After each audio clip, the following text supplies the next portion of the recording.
आणि तुका बोल आता ऍपल विकल खायला कोणीतरी आम्हाला शेतकरी नाही तर आम्ही आणलं नाही तर आणलं असतं ना. उद्या आता एक कोणीतरी म्हणलं उठूच नका म्हणलं आमचं ऍपल वाया गेला असतं मग ते आणलं नाही.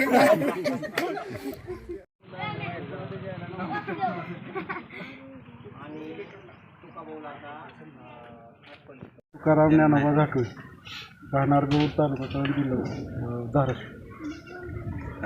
कशासाठी उपोषणावर बसलो होतो?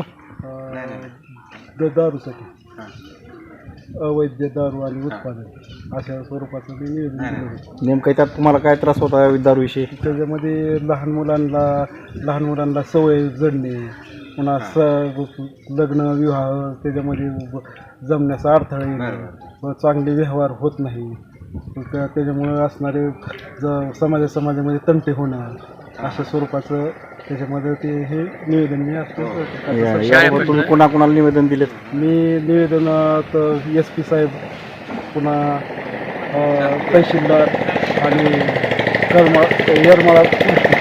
आणि निवेदनावर काय ते झालं होतं का? कार्यवाही झाली होती काय? कारवाई मी ह्याच्या अगोदर काय कुठलं निवेदन मी स्वतः दिलेलं नाही. सुरुवातीलाच मी ही गोष्ट केली. म्हणजे कंटाळून शेवटी पुन्हा उपोषणाला बसला. तर हा कंटाळा उपोषण. आज कितवा दिवस आहे तुमचा? आज माझा दुसरा दिवस आहे. दुसरा दिवस. कसं कसं मिटलं मग ते?